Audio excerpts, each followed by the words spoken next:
Sur les vagues landaises cet été, beaucoup de surfeurs ont abandonné la combinaison.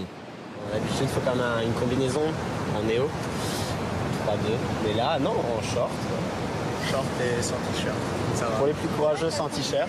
J'ai pas eu aussi souvent l'occasion de pouvoir surfer en short. Les autres années, ces fans de glisse doivent évoluer dans une eau à 20 degrés.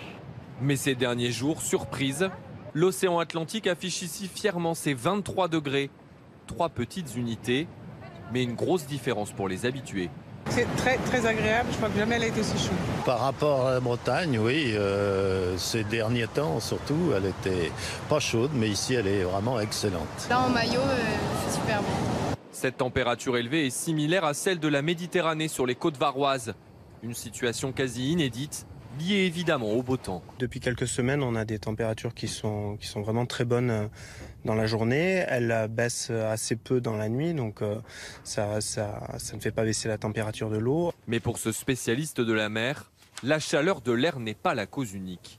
Il y a très peu de vent, notamment de vent d'est en ce moment du côté de cette zone. Donc du coup, l'eau n'est pas chassée, je dirais, au large, il y a moins de vagues. Et donc l'eau qui est chaude stagne en quelque sorte. Là où c'est plus inquiétant, c'est que ça traduit l'amplitude, je dirais, le renforcement du réchauffement climatique. Car s'il séduit les vacanciers, le réchauffement de l'Atlantique comme des autres océans est alarmant. En 2017, ces températures n'avaient jamais été aussi élevées.